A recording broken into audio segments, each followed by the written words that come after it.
임한 하나님 나라가 어떻게 임할까요?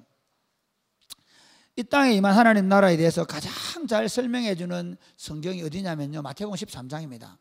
마태복음 13장을 보면 하나님 나라가 어떻게 이 땅에 임하는지를 잘 설명해 줍니다.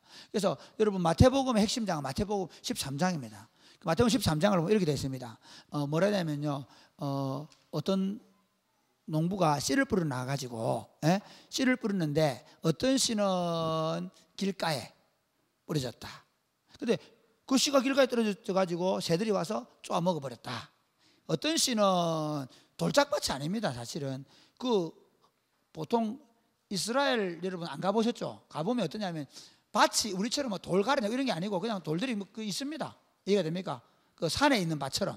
그러다 보니까 흙이 조금 있긴 하지만 떨어졌는데 밑에가 뭐 있어요? 바위가 있는 거예요. 혹시 바위를 깨고 나는 소나무 보셨죠? 소나무는 바위 깨고 날 수 있습니다. 그러나 볼이나 밀은 그렇게 하지 않는다는 거예요. 그래서 어떻게 하냐면 조금 약간 싹이 터다가 햇볕이 돋아나니까 어떻게 되겠어요? 타서 죽어버린 거예요. 그 다음에 또 어떤 씨는 부러지다가 어디에 부러졌냐면 이렇게 가시 덤불이나 엉겅퀴가 있는데 떨어진 거예요. 그럼 그것도 마찬가지로 잘 자라다가 이게 막 가시가 이렇게 막아가지고 숨이 막혀 죽여버렸다는 거예요. 그런데 대부분 씨들은 어디에 떨어집니까? 옥토에 떨어지는 거거든요. 옥토에 떨어진 씨는 30배, 60배, 100배로 결실했다. 이것이 이 땅에 임한 하나님 나라라는 거예요. 이거를 신천지가 너무 잘 써먹어요. 대단합니다. 그러니까 신천지의 비유풀이가 일부분 맞는 게 있습니다. 그 부분은. 그런데 이제 모든 성경을 비유로 말하는 건 잘못입니다. 그러니까 성경은 비유도 있고 역사도 있고, 이해가 됩니까? 그 다음에 문학 중에 뭐 예를 들면 한탄하는 시도 있고 찬송하는 시도 있으니까 그렇게 봐야 되는데 모든 걸 비유로 푼 게 신천지의 문제입니다. 어쨌든 이 비유를 예수님이 이렇게 얘기합니다. 이게 하나님 나라가 이 땅에 임하는 모습이다. 어떻게 임할 거냐? 하나님 나라가 하나님의 말씀을 뿌리는 자가 뿌려 나가서 말씀을 전하는데, 어떤 사람은 말씀을 듣고 말씀을 아예 안 받는다. 지금 와 있지만 마음은 콩밭에 가 있는 사람, 그 사람은 말씀을 들어도 마귀가 가서 말씀을 빼앗아 가버린다는 거예요. 말씀이 아무것도 없습니다. 그 사람 예배당에 앉아 있지만 그 사람은 하나님의 말씀이 안 들리는 거예요. 두 번째는 말씀을 받는데 그 말씀을 받아서 어떻게 너무 좋아요, 은혜 받았다 그러는데 그 말씀 때문에 집에 가서 박해를 받거나 어려운 일이 생기면 그냥 돌아서 버리는 거예요. 그런 경우 있어요, 없어요? 있습니다. 어떤 분은요, 제가 옛날에 목회할 때 어떤 분이 계셨냐면 이런 분 계셨어요. 우리 교회 일인데요, 목사님 제가 이번에 머리를 깎고 나오겠습니다, 결심한다고. 그분 부인이 무당이셨거든요. 그러니까 제가 머리를 깎고 나오겠습니다 하라고 그랬거든요. 그러셨는데 하루 교회 나가고 너무 좋았습니다 했는데 집에 돌아가서 울산에 있는 며느리가 왔다 간 거예요. 아버님 어디 갔다 왔습니까? 교회 갔다. 왜 교회 갑니까? 이런 거야. 그리고 밤에 꿈을 꾸다가 무슨 꿈을 꿨냐면 어떤 사람이 나무를 도끼로 찍는 꿈을 꾼 거야. 그러니까 그 꿈을 어떻게 해석했는가 하면 이 나무는 자기 아들인데 내가 예수 믿어가지고 도끼로 찍어본다는 거. 벌벌벌 떨면서 교회. 지금도 그 할아버지 이 동네 사는데 교회 못 나오고 있어요. 말씀을 기쁨으로 받지만 삶에 문제가 생기고 어려운 일이 생기니까 그 말씀을 붙잡고 못 이겨내는 거야. 환란이 이겨버린 거죠. 이 땅에 임한 하나님 나라가 그럴 수 있다는 거예요. 말씀을 듣긴 하지만 기쁨으로 듣던 말씀이 어려움이 생기면 떠나간다는 거죠. 그 다음 또 어떤 사람이 있는가 하면, 이건 하나님의 말씀이 전해질 때 말씀을 듣고 그래서 뿌리를 내려가 자라가요. 그런데 세상에 염려가 들어와요. 뭘 먹고 살지? 이렇게 뭐 하나? 아이고 내가 맨날 교회 와가지고 숙제도 못 하고 그 다음에 새벽도 못 사가 이 직장생 어떻게 하나? 세상에 대한 염려. 그 다음에 재물에 대한 유혹. 돈 어디 가면 돈 많이 번다 그러고 이거 돈 된다 그러고 주일에 일하면, 그러니까 돈에 대한 욕심. 이 돈에 대한 욕심이 딱 들어와 버리면 어떻게 되는가 하면 숨이 막혀서 결실하지 못한다. 그러니까 세상에 대한 염려와 돈에 대한 욕심 때문에 결실하지 못한다. 하나님 나라가 그렇다는 거죠. 그리고 어떤 사람 하나님의 말씀을 듣고 그 말씀을 정확하게 깨닫고 그 말씀 가운데 그 말씀이 그 인생을 이끌어갈 때, 그때 그 사람에게 30배, 60배, 100배로 결실한다. 이게 하나님, 이 땅이 하나님 나라예요. 그런데 역시 하나님의 교회는 똑같았어요. 하나님의 교회가 여러분 그 요한계시록에 보면 어떤 교회는 우리 부자다, 우리 잘 산다 그러면서 나는 다 안다 그러고 막 그러면서 교만 떨다가 하나님의 교회가 어려움을 당하죠. 마찬가지 히브리서를 읽는 수신자들은 어떤 일이 있었는가 하면요, 예수를 믿고 처음에 너무 좋아했어요. 유대인과 헬라인이 다. 그런데 박해가 시작됐습니다. 로마에 네로 황제라는 사람이 나와가지고 막 박해를 해요. 그런데 이 유대인 놈들은 로비를 너무 잘해가지고 처음에는 유대인, 글라우디오 황제 때는 유대인하고 헬라인을 같이 쫓아냈거든요. 그런데 유대인들이 우리 저 사람도 다릅니다. 우리는 그리스도인들하고 다릅니다. 이런 거야. 그래가지고 네로가 표적을 누구로 삼았냐면 기독교인을 삼은 거예요. 기독교인을 삼고 같은 유대인인데도 불구하고 기독교인들을 잡아서 죽이기 시작하니까, 아니 유대인이 가만히 생각해 보니까 우리가 뭐 옛날에 율법 지킬 때는 유대인 하나님 백성 아니었냐? 우리가 회당에 나가서 예배 드릴 때는 뭐 하나님 말씀 안 들었냐? 왜 굳이 우리가 교회 가야 되는 일 된 거야? 이해가 됩니까? 그래서 어떻게 꼬리를 감잡으려는가 하면 다시 교회 가던 사람들이 달랐거든. 회당과 교회가 달랐거든. 회당으로 가는 거예요. 다시 이런 문제가 발생. 한 명이 회당 가고, 유정이가 회당 가고, 진수가 회당 가고, 유정이 누나 갔네? 진수 갔네? 다우이가 보면서 고민하기 시작하는 거야. 와, 여기 있으면 이게 횃불로 막 기름 부가 횃불로 이거 짐승들에게 먹이로 감으로 던지고 검투사가 돼가지고 찔러 죽여야 되는, 와, 이거 생명에 내만 아니고 가족 전체가 죽어야 되는 위협이 있는 교회 남아 있을 것인가? 어차피 내가 옛날 할례 받고 율법 지킬 때도 하나님 백성이 불렀는데 그 유대교로 돌아간다고 무슨 내역에 무슨 문제가 되는 거? 그렇잖아. 실제로 그들 입장에서 봤을 때는 그래 보이잖아. 그래서 그들 마음속에 갈등이 되어서 한 사람 두 사람 유대교로 돌아가는 모습을 쓴 책 보고 히브리서를 말해요. 그런데 히브리서를 쓰면서 이렇게 얘기해요. 우리 1절부터 3절까지 한번 보실래요? 같이 한번 읽겠습니다. 시작. 그러므로 우리는 들은 것에 더욱 유념함으로 우리가 흘러 떠내려가지 않도록 함이 마땅하니라. 천사들을 통하여 하신 말씀이 견고하게 되어 모든 범죄함과 순종하지 아니함이 공정한 보응을 받았거든. 우리가 이같이 큰 구원을 등한히 여기면 어찌 그 보응을 피하리요. 이 구원은 처음에 주로 말씀하신 바요, 들은 자들이 우리에게 확증한 여기 보면 우리가 받은 마이크 좀 크게 해줄래? 내가 좀 이 큰 구원을 내가 이쪽이 안 들리는 건지 조금만 더, 이 큰 구원을 등한히 여기면 되는데, 여기 내가 하고 싶은 이 큰 구원을 등한히 여기지 말자 이렇게 설교 제목 정했어요. 근데 이 큰 구원을 등한히 여기지 말자 이러니까 좀 어렵기도 하고 부정적으로 들리고, 그래서 바꿨어요. 이 큰 구원을 소중히 여기자. 이해가 됩니까? 우리 결혼한 형제 자매 여러분, 형제 여러분, 여러분의 그 결혼한 아내들을 소중히 여기시기를 바랍니다. 할렐루야. 지금 갑자기 설교도 왜 똑같은 얘기 하는 거예요? 등한히 여긴다면 대충 이런 게 아니라 소중하게 생각하는 거예요. 사실 우리가 가지고 있는 믿음도 똑같다는 거예요. 우리의 믿음도 예수를 참, 이게 이제 히브리서를 받는 사람들의 마음 뭐냐면 이런 겁니다. 예수를 한 20년, 30년 믿으면서 예수를 믿는 간격을 잃어버리고 나니까 자기가 갖고 있는 이 믿음의 소중함을 잃어버린 거예요. 그거에 대해서 얘기하는. 그래서 제가 오늘 우리 큰 주제를 그리스도의 집, 교회의 영광을, 교회가 하나님의 말씀에 붙잡혀 있으면 이런 일이 없을 텐데, 교회가 믿음이 떠나가 식어버리니까 점점 사람들이 다시 유대교로 돌아가는, 우리가 받은 구원을 가볍게 생각하는 일이 벌어졌다는 겁니다. 어떻게 하면 우리가 이 큰 구원을 소중히 여길 수 있을까? 반대로 우리가 받은 이 큰 구원을 소중히 여기게 될 이유가 무엇인가? 먼저는요, 보응이 있다는 겁니다. 우리 4절 말씀 한번 볼래요? 2절 시작. 천사들을 통하여 하신 말씀이 견고하게 되어 모든 범죄함과 순종하지 아니함이 공정한 보응을 받았거든. 3절.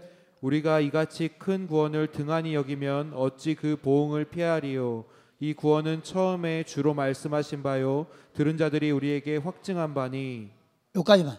무슨 말이냐면요, 지금 천사들이 전해준 말씀도 보응이 있었다 이렇게 얘기하는데, 이 천사들의 전해준 율법, 이게 뭔가 하면 모세가 시내산에서 천사들로부터 받았다는 거예요. 자, 한 말씀만 볼게요. 좀 이제 여러분 그 성경 넘기는 친구들이 조금 더 넘어가서 갈라디아서 보세요. 갈라디아 3장 19절. 영상자 얘기해요. 영상. 오, 잘한다. 오, 보통 아닌데. 거의 도사가 돼가는데. 시작. 그런즉 율법이 무엇이냐? 법함으로 더하여진 것이라. 천사들을 통하여 한 중보자의 손으로 베푸신 것인데 약속하신 자손이 오시기까지 있을 것이라. 이게 무슨 말인가 하면요, 이겁니다. 율법은 무엇이냐? 범법함으로 더해진 것이라. 천사들을 통하여 천사들을 통하여 한 중보자의 손으로 베푸신 것인데, 율법은 천사를 통해서, 천사를 누구한테 준 거예요? 한 중보자가 누구예요? 모세예요. 모세. 그러니까 이 사람들이 모세를 굉장히 중요하게 생각하거든요. 그러니까 하나님의 말씀이 이렇게 전해진 거예요. 자, 하나님이 천사들한테 하나님 말씀을 주세요. 그 천사들이 그걸 받아가지고 그 십계명 돌판을 우리 읽었잖아요. 오늘 그걸 모세에게 준 거예요. 이해가 됩니까? 그걸 모세가 하나님의 말씀을 받아서 이스라엘 백성들에게 준 거죠. 그래서 중보자의 모세를 굉장히 중요하게 생각해요. 그런데 보세요, 무슨 얘기 하느냐 하면, 야, 천사들을 통해 가지고 그 중보자의 손에 들려준 그 말씀을 안 지켜서 안식일 안 지켜 도래마다 죽기도 하고, 유대인들이 너가 안식일을 안 지키고 하나님의 말씀을 안 지켜 가지고 바벨론에 포로로 끌려가서 벌을 받기도 했는데, 하물며 여러 부분과 여러분 말씀하시던 그 하나님께서 직접 아들을 통해서 말씀하셨는데, 이해가 됩니까? 이해가 되시죠? 직접 하나님이 말씀하셨습니다. 4절 다시 읽어보세요. 4절 시작. 하나님도 표적과 기사들과 여러 가지 3절이다. 3절. 3절 시작. 우리가 이같이 큰 구원을 등한히 여기면 어찌 그 보응을 피하리요. 이 구원은 처음에 주로 말씀하신 바요, 들은 자들이 우리에게 확증함. 그러니까 예수님이 오셔가지고, 그러니까 하나님께 천사들한테 말씀하시고 천사들이 모세에게 말하고 그래가지고 사람에게 말한 게 아니고, 직접 아들이, 그분이 말씀이세요. 말씀이 육신이 되셨잖아요. 하나님의 말씀이세요. 말씀이 직접 오셔서 말씀해 주시고, 말씀이 직접 오셔서 말씀을 보여주시고, 말씀을 그래서 제자들이 만지고 들었어요. 그 만지고 보고 들었던 그 말씀을 직접 들은 사람들이 우리들에게 말씀을 전해줬단 말이죠. 이해가 됩니까? 그 다음은 다음에 4절. 그 다음 시작. 하나님도 표적들과 기사들과 여러 가지 능력과 및 자기의 뜻을 따라 성령이 나누어 주신 것으로서 그들과 함께 그 다음에 제자들이 나가서 복음의 말씀을 막 전하는데 하나님이 어떻게 하는가 하면 그 따르는 표적을 보여주셔가지고, 성령의 능력으로 표적을 보여주셔가지고 이 말씀이 진짜라는 사실을 확정해 주어서 너희가 그 말씀을 받았지 않냔 말이야. 할렐루야. 여러분, 이게 신앙생활이에요. 혹시 여러분 가운데 예수를 믿어도, 우리 엄마 아빠 예수 믿어가 어쩔 수 없이 교회 다녀보니까 내가 지금 예수 믿는 교인이 돼 있다, 그럴 수 있습니다. 그런데 여러분 아셔야 되는 게 있습니다. 신앙생활이라는 건 뭐냐면요, 내가 예수 그리스도를 만난 감격과 기쁨과 감사가 있어요. 이 충격이 있어야 됩니다. 그래서 혹시 여러분 가운데 아직도 내가 그 그리스도를 만난 기쁨, 나중에 제가 그 그리스도를 만나는 게 뭔지 좀 얘기할 건데요, 직접 성령께서 내 안에 확증을 주셨던 말씀이 없는 사람들은 하나님께 기도하십시오. 그리고 말씀을 진짜 붙들고 이것이 사실인지 하나님께 물으셔야 됩니다. 그냥 대충 맞겠지, 뭐 우리 엄마가 말했으니까, 목사님이 말하니까 맞겠지, 그러지 마십시오. 우리가 하나님의 말씀을 들을 때, 교회가 하나님의 역사가 나타날 때는 보면 하나님의 말씀을 전하는 자들을 통해서 그 따르는 표적으로 하나님께서 그 말씀을 확정해 주세요. 마가복음 16장 15절 16절에 보면 예수님께서 이제 복음을 이렇게 위임하고 가셨거든요. 한번 읽어보실래요? 마가복음 16장 15절 16절 시작. 주 예수께서 말씀을 19절 시작. 주 예수께서 말씀을 마치신 후에 하늘로 올려지사 하나님 우편에 앉으시니라. 무슨 말씀하셨는가 하면, 너희는 온천하에 다니며 만명의 복음을 전파하라. 그리고 믿고 세례를 받는 사람은 구원 얻을 것이다. 믿지 않는 사람은 정죄를 받을 것이다. 그 말 했단 말이에요. 그래서 너희가 가서 말씀을 전하라는 거예요. 그러면 정죄를 받고 그리고 구원을 받는 역사가 나타난다는 말이죠. 그런데 그렇게 할 때 20절 같이 시작. 제자들이 나가 두루 전파할세 주께서 함께 역사하사 그 따르는 표적으로 말씀을 확실히 증언하시니라. 그러니까 하나님의 너희에게 전해진 이 복음의 말씀, 이게 너희에게 전해질 때, 원래 그 지금 히브리서를 받는 성도들이 전해질 때 그 말씀이 하나님의 능력으로 표적과 기사가 나타나서 그들이 하나님의 말씀 앞에 감격했단 말이에요. 할렐루야. 여러분, 우리가 그런 감격이 있단 말이에요. 저도 예수님을 처음 만났을 때 놀라운, 정말 말할 수 없는 기쁨, 내 삶에 그 하늘로부터 오는 기쁨과 평화를 맛보던 그 사건도 있었단 말이에요. 하나님이 살아계심이 명료하고 확실할 때가 있었단 말이에요. 그런데 여러분, 성도들이 다 그래요. 예수 믿게 되면 하나님께서 성령으로 내 안에 놀랍게 일하시는 게 보이는 겁니다. 할렐루야. 그리고 교회도 마찬가지예요. 여러분, 하나님의 교회가 건강해지고 하나님의 교회가 말씀대로 걸어가면 머리만 남는 게 아니에요. 이성만 남는 게 아닙니다. 하나님의 말씀이 힘있게 선포되고 하나님의 말씀이 제대로 선포되어지면 죄인이 회개하는 역사가 나타납니다. 하나님의 말씀이 선포되어지면 죽은 자가 살아나고 죽은 심령이 회복되어지는 역사가 납니다. 하나님의 말씀이 선포되어지면 질병이 떠나가고 치유되는 역사가 일어납니다. 하나님 말씀이 선포되어지면 악한 영의 권세가 떠나가고 그들 안에 하나님으로 주시는 새로운 영으로 충만하게 됩니다. 하나님의 말씀이 제대로 선포되어지면 모든 원수였던 관계 회복되어지고 진정한 사랑의 관계 회복되는 역사가 나타나는 줄 믿으시기를 바랍니다. 하나님의 말씀이 나타나면 서로 결혼식 할 때 많이 와서 음식도 해주고 하나님의 말씀의 역사가 사도행전 2장과 4장에 보면 그들이 서로 물건을 서로 통용하고 서로 자기의 것을 하지 않고 서로 하나님께서 그 공동체 안에 있다는 증거가 확실히 나타나야 되는 줄 믿으시기를 바랍니다.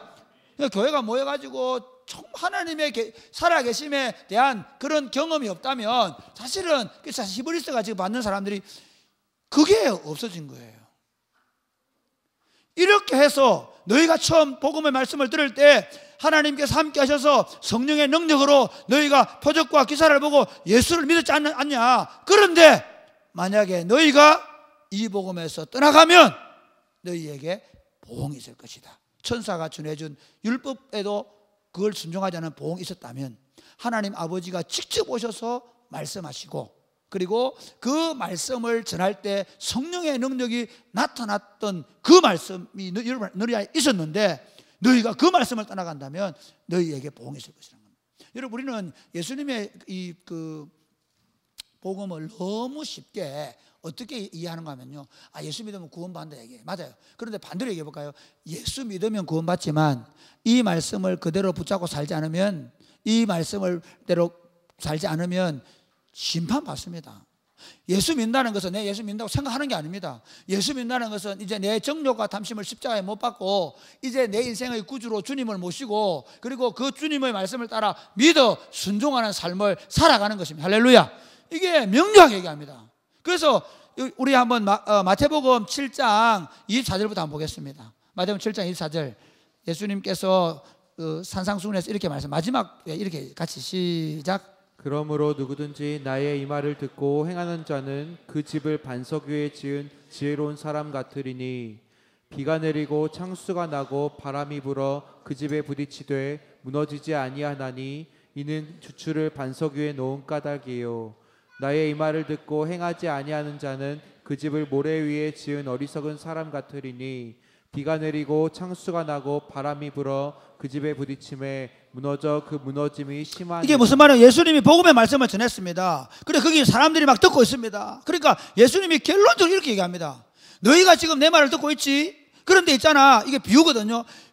내 말을 듣는데 두 종류가 있다는, 정확하게 예수님은 한 종류는 내 말씀을 듣고도 그 말씀을 붙잡고 살지 않는 사람이 있다는 겁니다.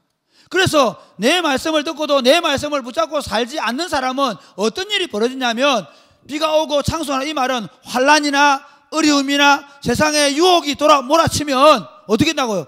그 환난이나 핍박이나 유혹 앞에서 무너져 버리는 거예요. 오늘 이 보응이 있다는 거죠. 그러니까 우리가 하나님의 말씀을 듣는 게 중요해요. 그리고 두 번째 이렇게 얘기합니다. 어떤 사람이 있는가 하면 하나님의 말씀을 듣고 그 말씀을 깨닫고 그 말씀대로 살아내는 사람은 어떤 비바람이 치고 어떤 폭풍우가 몰아쳐도 마치 집이 든든히 서 있는 것처럼 어디에? 반석 위라는 말은 말씀 위라는 말이거든요. 그 비유입니다. 상징입니다.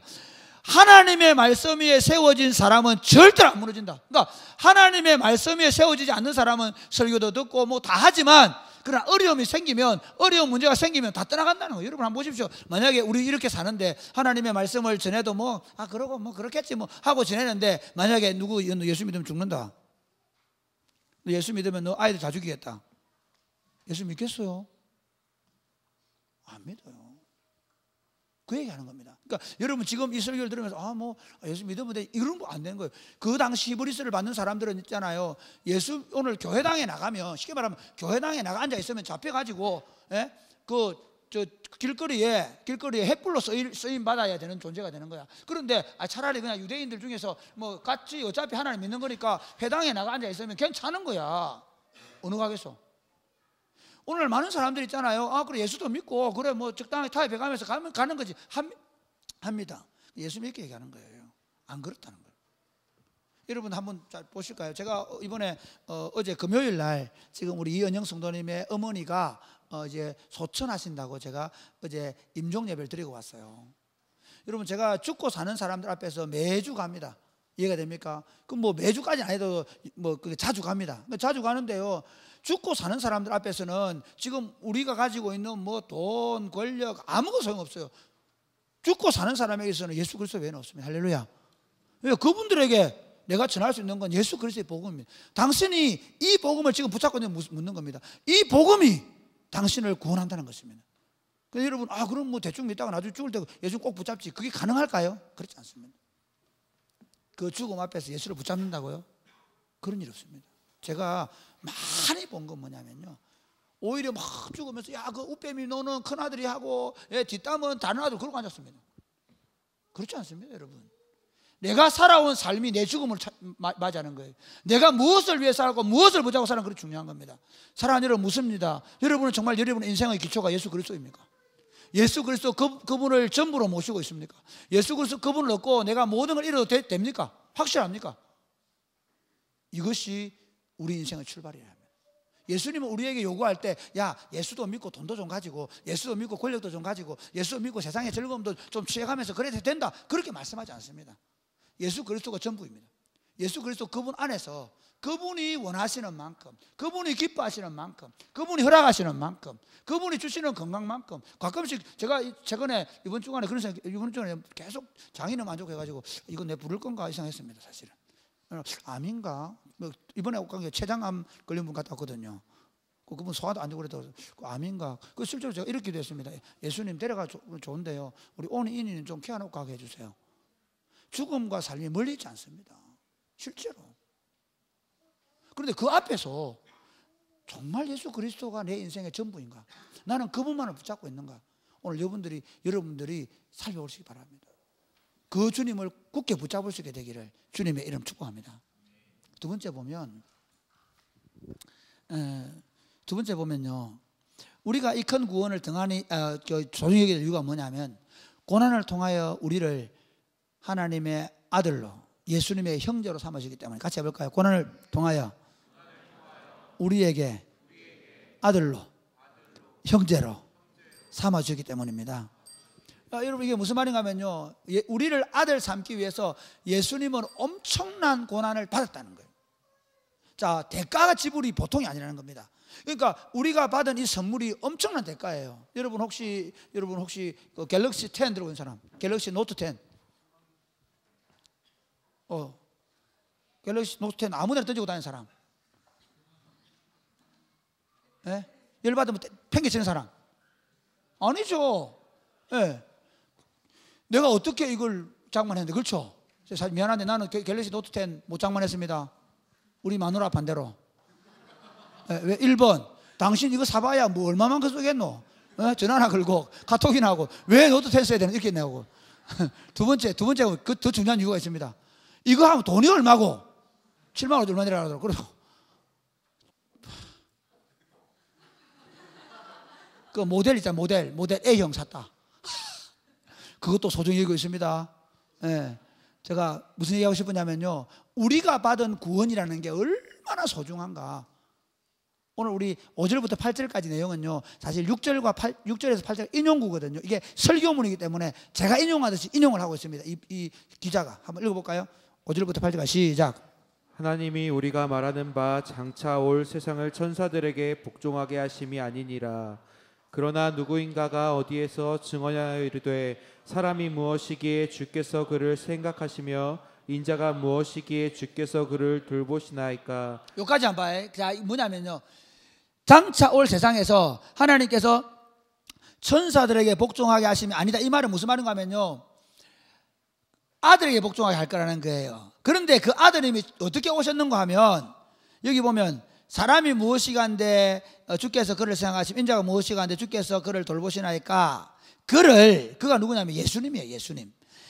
잠시 동안 천사보다 못하게 하시며 영광, 이분 천사보다 어떻게 못하게 하셨는가 하면 나중에 다시 10절 11절 다시 설명하는데요, 예수님이 우리를 위해 십자가에 죽으신 걸 얘기하는 거예요.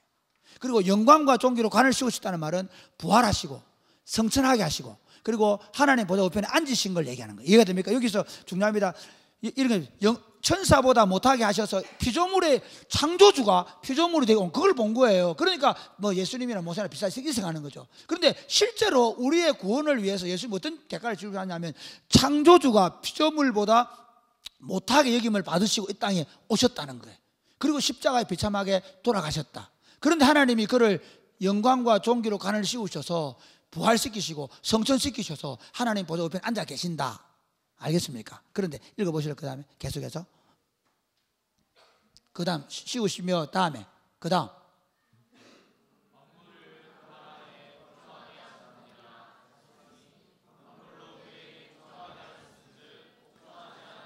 하나도 없어야 하겠으나 지금 우리가 만물이 아직 그에게 복종하고 있는 것을 보지 못하고. 이게 무슨 말이냐면 그 원래 인용된 구절에는 만물이 복종한다 그랬는데 아직 만물이 그러면 다 복종을 해야 되는데 아직 복종을 안 한 겁니다. 그래서 이런 사태가 벌어진 거예요. 만약에 모든 것들이 예수 그리스도의 발 아래 굴복되어 있으면 어떻게 그리스도인을 괴롭힐 수 있겠습니까? 그렇지 않아요?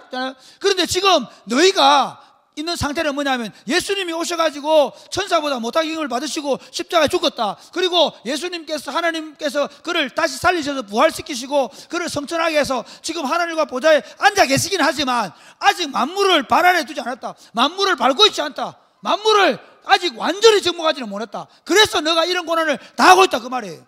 이해가 되십니까? 그렇지만 너희가 누구냐? 다시 한번 볼까요? 예. 그러니까 아직 만물에게 복종하지 않았다. 아직 복종하게 될 거다. 근데 아직 하지 않았다 그 말이에요. 그 다음 9절 10절 이거를 설교합니다. 설교. 그 인용된 구절을 가지고 다시 9절 10절 설교합니다. 읽어볼까요? 시작. 오직 우리가 천사들보다 잠시 동안 못하게 하심을 입은 자 곧 죽음의 고난 받으심으로 말미암아 영광과 존귀로 관을 쓰신 예수를 보니 이를 행하심은 하나님의 은혜로 말미암아 모든 사람을 위하여 죽음을 맛보라 앞에 이거 구절의 앞에 부분은요, 아까 했던 말이죠. 천사보다 못하게 힘을 받으시고 죽음을 당하시고 이유가 뭐냐, 그리고 영광과 존귀를 관을 쓰신 이유가 뭐냐, 이걸 이제 설교하는 거예요.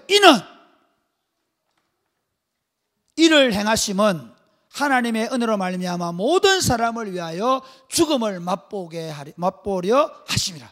예수님께서 왜 천사보다 못한 여김을 당하시고 십자가에 못 박아 죽었는가 하면 우리 때문에 우리를 위한 죽음을 맛보셨다는 거예요. 할렐루야.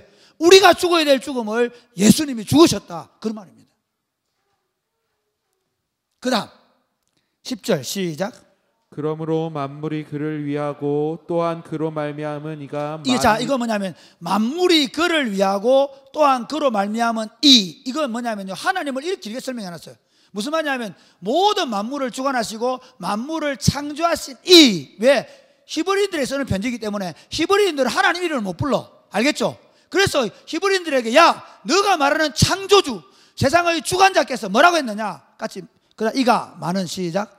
많은 이를 이끌어 영광에 들어가게 하시는 일에 그들의 구원의 창시자를 고난을 통하여 온전하게 하심이 합당하도다. 너희가 말하는 만물을 있게 하시는 분, 만물을 붙잡고 계시는 그 하나님께서 예수 그리스도를 고난을 통하여 구원의 창시자가 됐다. 그 말은 뭐냐면 이 예수가 구원의 창시자다 이 말은 뭐냐면 예수 그리스도 안 믿으면 구원 없다 말이에요.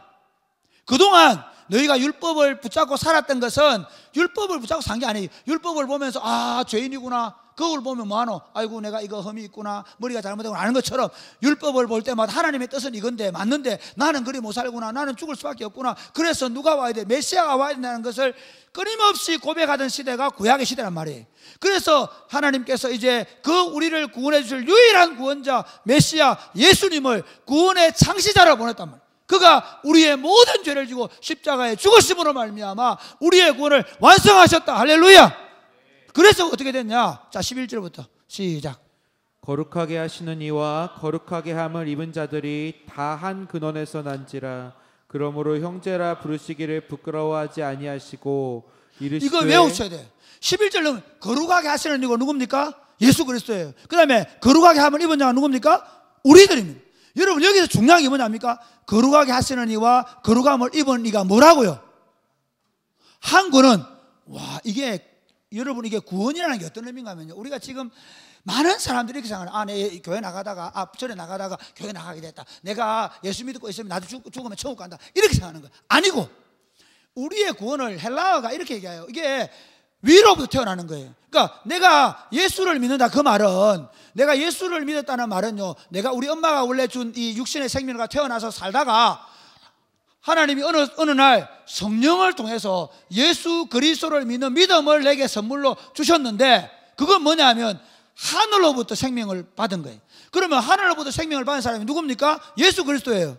예수 그리스도가 하늘로부터 생명을 받은 것처럼 나도 하늘로부터 생명을 받았다. 할렐루야. 그러니까 여러분 학교 다니는 친구들, 여러분 직장생활하고 여러분과 함께 같이 카페도 가고 같이 숙제도 하고 같이 시험도 치고 같이 축구도 하고 하는 친구들이 똑같이 몸을 입고 똑같은 삶을 사는 것 같지만, 그러나 존재 방식이 달라요. 그들은 여전히 육에 나가서 6.25, 그래서 멸망받을 것, 썩을 것, 더러운 것, 더 잘 먹고 더 잘 입고 더 부자 되는 것에 목숨을 걸고 살지만은, 우리는 어떻게 사는 존재가 됐냐면요, 이제 하늘로부터 태어나서, 그래서 위의 것을 바라보고 위의 것을 갈망하면서 믿음으로 살아가도록 부름을 받은 존재라는 사실을 믿으시기를 바랍니다.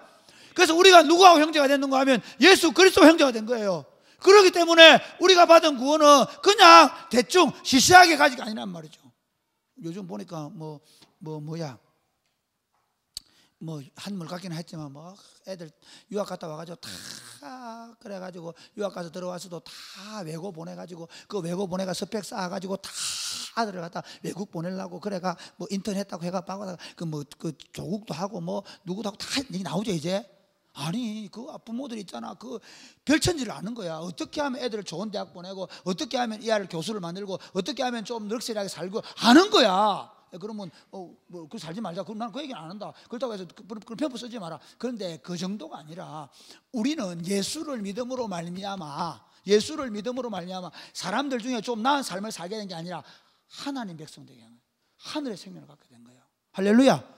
우리가 이제부터 누가 뭔 얘기하거든, 윤선아, 야, 난 하나님의 생명을 받아. 할렐루야. 그래서 베드로서 이렇게, 너희가 신의 성품에 참여한 자가 되었으니. 할렐루야. 우리가 썩고 더럽고 육신적으로 살 수가 없는 거예요.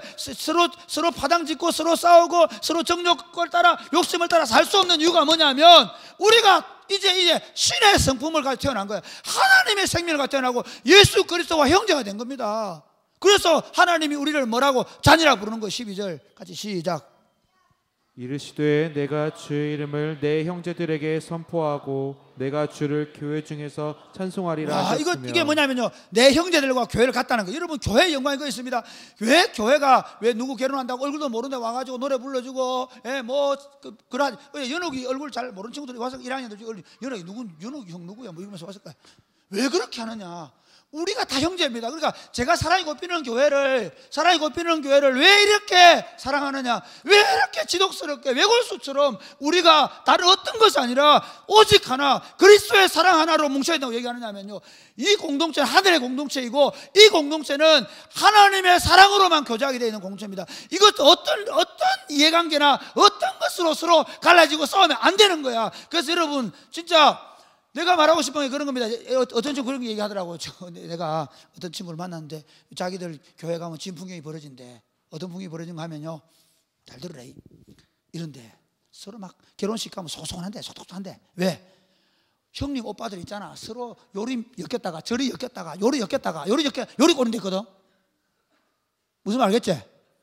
여러 번 그러고 나니까 막 요 모여가 와 절마 옛날에 야 사귀었는데 절마를 사귀었는데 그래가지고 막 그래서 교회 엉망이 되는 거. 지금 청년부의 엉망은 거기 있습니다. 청년부가 왜 엉망이 되냐면요, 그런 식으로 엉망이 돼버리는 거야. 누구 사귀다가 깨어지고 누구 사귀다가 그렇게 깨어나가고, 그러다 나중에 결혼식 할 때는 다 오잖아. 그 친구 주니까 어제 뭐 누리도 오고 다 왔더라고. 와서 하는 말이 그 말이야. 정말 우리가 순수한 그리스도의 사랑 안에서 더 깊어져 가기를 주님의 축복합니다. 어떤 것도 아니야. 정말 예수님의 사랑, 그게 먼저 되고, 그리고 나중에 여러분이 아름다운 가정을 꾸미고 사랑해도 내가 절대 안 한다고 얘기할게. 그러나 여러분이 그렇다고 해서 자유다. 여러분이 그런다면 나는 어떻게 할 수 없다. 여러분 사랑할 거다 끝까지. 여러분이 어떻게 하든 나는 여러분들에 대해서 정죄하거나 판단하거나 그렇게 안 하겠다. 그러나 내가 정말 바라는 게 뭐냐, 여러분이 진짜 복음의 말씀을 알기를 바랍니다. 여러분이 그 하나님 나라의 그 오묘한 진리와 형제와 자매의 그 아름다운 사귐의 공동체를 더 깊이 경험하고 더 누리게 되기를 바랍니다. 어떤 사람들은 있잖아요, 사랑의 꽃피는 교회, 우리 어제 강사님 그 금요기도 할 때 뭐 자기 30분 얘기한다 그러대. 난 1시간 얘기한다. 누구 만나면 사랑의 꽃피는 교회 얘기하면 막 내가 막 먹고 개부분을 문다. 그러나 나는 미안한 얘기인데 뭔지 압니까? 미안한 얘기인데 나는 시작도 안 했다. 이번에 11월 달 우리 교회 백서를 만들 겁니다. 생태 교육, 생태 문화 마을 만들기 백서를 만들 겁니다. 진짜 좋은 교회 만들어 갈 겁니다. 정말 하나님의 교회가 어떠해야 될 것인가를 끊임없이 고민하며 만들어 갈 것입니다. 그런데 여러분, 교만이 뭔지 압니까? 교만은 내가 됐다는 거예요. 나 이 정도면 예수 믿으면 안 되냐? 아닙니다. 그렇지 않습니다. 예수님을 알아가는 데 있어서 조금 더 배부름 있으면 안 됩니다. 그래서 줄이고 목마른 자는 복이 있다는 거예요. 사랑하는 여러분, 우리 교회 공동체가 예수 그리스도 안에서 친형제간 이상으로 더 깊은 관계를 만들기 위해서 그 어떤 것들도 배제하면서 오직 그리스도의 사랑으로 교제할 수 있게 되기를 주님의 이름 축복합니다. 할렐루야. 자, 그래서 우리 14절 시작. 자녀들은 혈과 육에 속하였음에 그도 또한 같은 모양으로 혈과 육을 함께 지니심은 죽음을 통하여 죽음의 세력을 잡은 자 곧 마귀를 멸하시며. 여기 그냥 자녀들 얘기할게요. 결국 하나님이 우리를 자녀 삼기 위해서 예수님께서 어떻게 하셨냐면요, 그 마귀의 위를 멸하기 위해서 자신은 친히 그 마귀에게 유혹받아서 죽은 그 죽음을 우리를 위하여 대신 져주시고, 그래서 우리를 하나님의 아들, 하나님의 자녀 되게 하시고, 그를 우리를 위로부터 하늘로부터 태어나게 하시고, 그래서 하나님의 자녀가 되고 예수님의 형제가 되게 하셨다. 그런데 이걸 놓을 수 있느냐는 거예요. 그런데 너희가 다시 돌아가서 그래서 유대기로 갈 수 있느냐, 너희가 돌아가서 제사로 갈 수 있느냐? 없다는 것이죠. 우리가 받은 구원을 깊이 생각하십시오.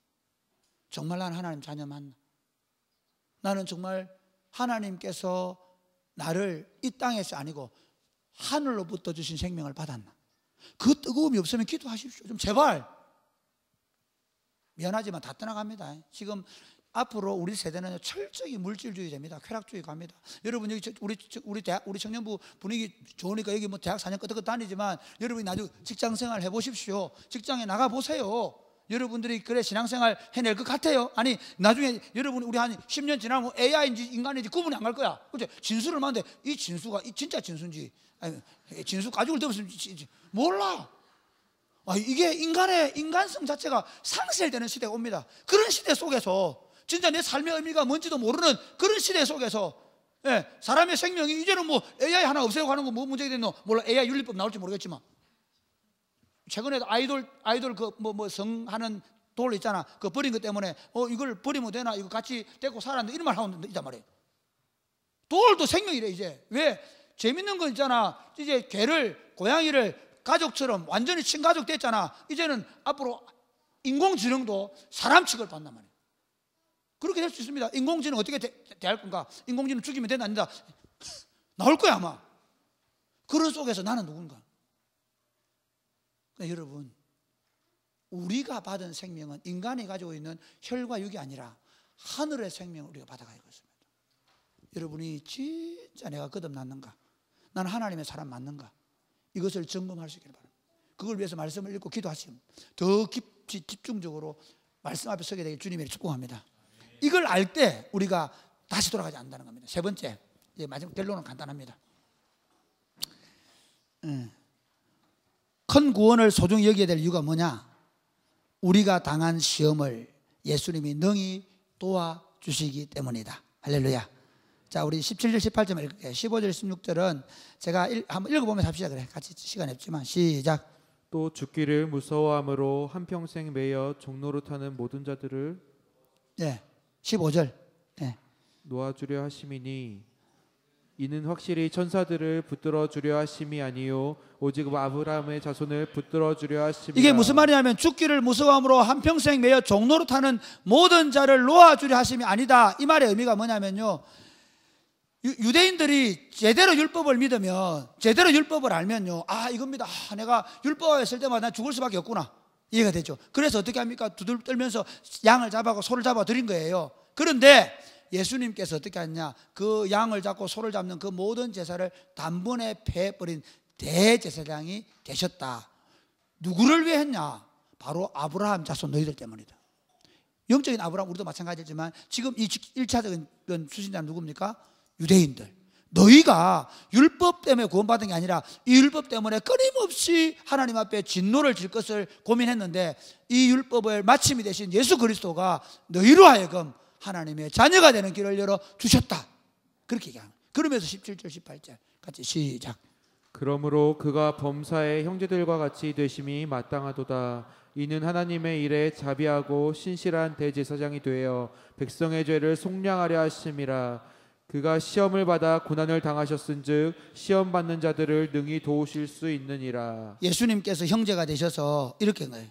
우리처럼 태어나시고, 우리처럼 그 가난한 나라에서, 가난한 집에서 가난을 경험하시고, 우리처럼 아버지가 죽는 걸 경험하시고, 아버지가 죽어서 혼자서 돌을 깎고 나무를 만들어 목수 생활을 하시면서 손이 거칠거칠해지시고, 그리고 피정복민이 되어서 수탈을 당하시고, 그리고 어머니 앞에서 자신이 죽는 죽음을 당하시고, 벌거벗은 수치를 당하시고, 제자들로부터 배신을 당하시고, 안 당해본 게 없어. 예수님이 인간으로 오셔서 안 당해본 게 없어. 그래서 예수님이 안 당해본 게 없는 그 예수님, 우리의 제사장이라. 만약에 여러분 이겁니다. 나는 여러분의 아픔을 잘 모릅니다.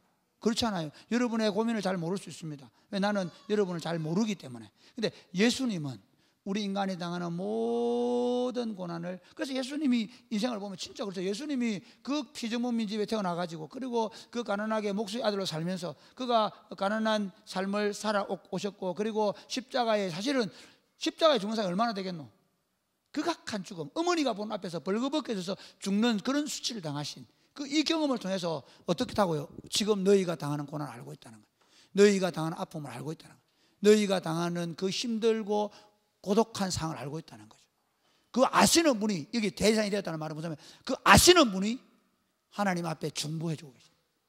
모르는 분이 아니고, 너희의 아픔과 슬픔과 고통과 눈물과 지금 왜 너희가 이 상황 속에서 돌아서는지를 알고 있는 그분이, 너희의 두려움이, 걱정이 무엇이 알고 있는 그분이 너희를 위하고 기도하고 있으니 너희가 이 큰 구원을 소중히 여기고 이 예수님을 붙잡고 걸어가야 한다는 것입니다. 사랑하는 여러분,